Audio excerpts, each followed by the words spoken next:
নারায়ণগঞ্জের রূপগঞ্জের ফজুরবাড়ির মোড় থেকে বুধবার রাতে প্রাইভেট কারে অভিযান চালিয়ে 208 বোতল বিদেশি মদ উদ্ধার করেছে র্যাব। এ সময় জব্দ করা হয়েছে মাদক বহনের কাজে ব্যবহৃত প্রাইভেট কার। বিষয়টি নিশ্চিত করেছেন রূপগঞ্জ থানার ওসি তরিকুল ইসলাম।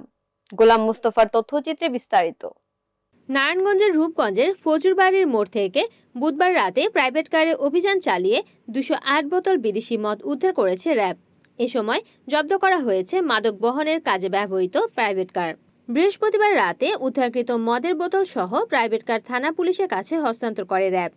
বিষয়টি নিশ্চিত করেছেন রূপগঞ্জ থানার ওসি তরিকুল ইসলাম।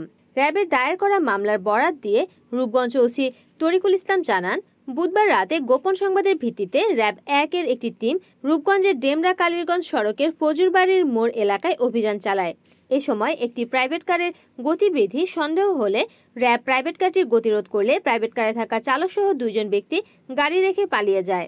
এ সময় প্রাইভেট কারের তল্লাশি চালিয়ে প্রায় 25 লাখ টাকা মূল্যের বিদেশি বিভিন্ন ব্র্যান্ডের 208 বোতল মদ উদ্ধার করে র্যাব।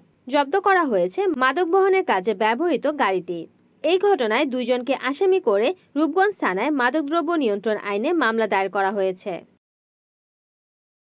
রিপোর্ট করেছেন গোলাম মুস্তফা, NN টিভি, নারায়ণগঞ্জ।